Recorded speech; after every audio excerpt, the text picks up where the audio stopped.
میرے واجب الاحترام قابل عظیم قدر سامعین، معزز علماء کرام،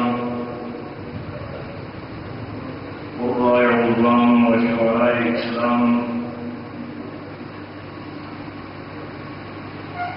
اور انجمن نوجوانان احناف سرحد کے جیاد رضاکار ساتھیوں اور جتنے حضرات جوق در جوق تشریف لائے ہیں، اللہ سے دعا ہے کہ اللہ رب العزت ہمارا آنا، مل بیٹھنا، حق سننا سنانا قبول و منظور فرما کر ذریعہ نجات اور ذریعہ ہدایت بنائے۔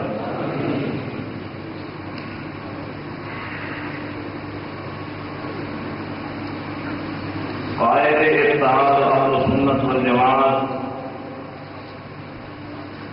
حضرت مولانا عبد الشکور حقانی صاحب حفظہ اللہ تعالی اور متعدد علماء کرام تشریف فرما ہیں۔ میں بہت ہی مشکور ہوں انجمن نوجوانان احناف سرحد کا کہ جنہوں نے مجھے اس قابل سمجھا اور اس بابرکت باسعادت مجلس میں دعوت دی اور میری حوصلہ افزائی کی۔ خصوص بالخصوص آپ کے علاقہ کے فخر مناظر اسلام فاضل نوجوان عالم بعمل حضرت مولانا مفتی محمد ندیم صاحب حفظہ اللہ تعالی،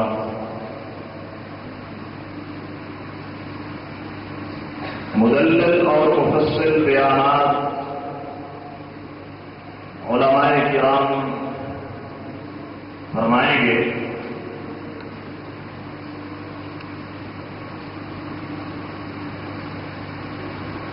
میں اہل سنت والجماعت دیوبند کے نظریاتی حضرات کو مبارکباد پیش کرنا چاہتا ہوں کہ جو کچھ مجھے پڑھایا گیا ہے منبر رسول صلی اللہ علیہ وسلم پر کھڑے ہو کر یہ بات کر رہا ہوں کہ میں اہل سنت والجماعت دیوبند کے ثانیہ کے طالب العلم کا علم میں مقابلہ نہیں کر سکتا۔ اسے میری عاجزی سمجھیں، انکساری سمجھیں یا حقیقت سمجھیں، صرف یہ پڑھایا گیا ہے کہ کفر کے فتوے لگانے ہیں، کسی کو مشرک بنانا ہے، کسی کو بدعتی بنانا ہے۔ میں بہت ہی مشہور ہوں وکیل اناف سرمایہ اہل سنت والجماعت فخر دیوبند حضرت مولانا محمد الیاس محمد صاحب حفظہ اللہ تعالی کہ جنہوں نے اس حقیقت سے اوجراز ہوتے ہوئے بھی اب تک میرے سر پر شفقت کا ہاتھ رکھا ہے، اور انشاءاللہ میرا یہ عزم ہے، میرا یہ ارادہ ہے کہ اہل سنت والجماعت دیوبند کے اسٹیج پر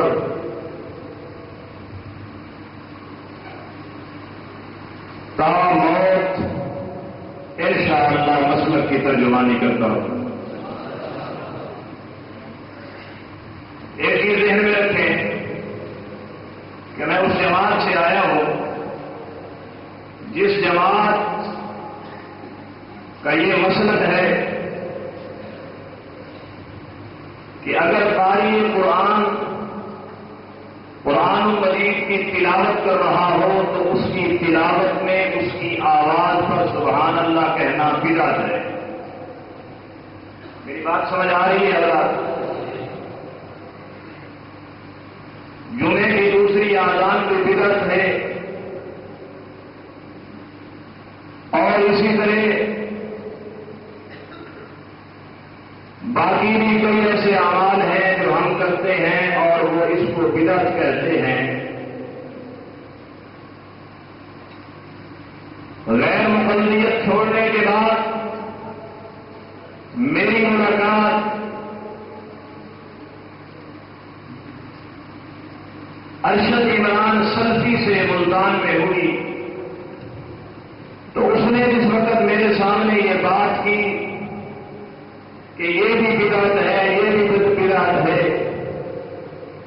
تو میں نے وجہ پوچھی کہ وجہ کیا ہے اگر تم ہر چیز کو بدعت ہی کہہ رہے ہو. تو کہنے لگا کہ اللہ کے نبی صلی اللہ علیہ وسلم کے دور میں یہ چیزیں نہیں تھی. میں نے کہا الحمدللہ اللہ کے نبی کے دور میں تم بھی نہیں تھے لہٰذا تم بھی بدعت ہو.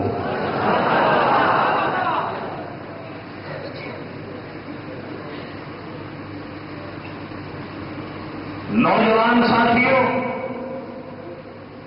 عزیز طلباء، اس مقدس اور مطہر اسٹیج کے اوپر کھڑے ہو کر یہ دعویٰ کر رہا ہوں کہ اگر اس سرزمین کے اوپر کوئی مسئلہ کے حق ہے تو اہل سنت والجماعت قرآن ہے.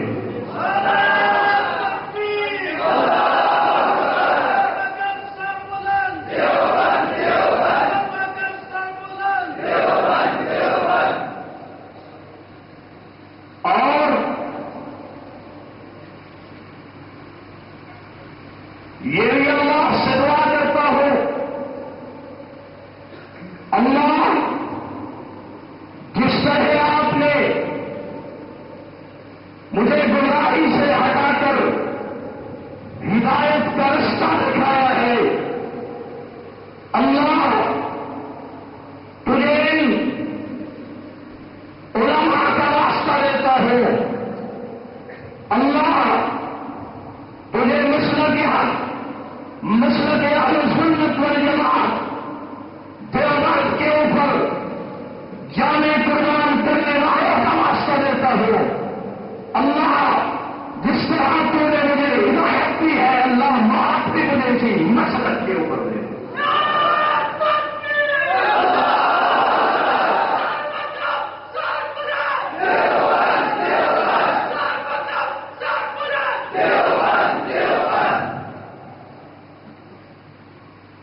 کیونکہ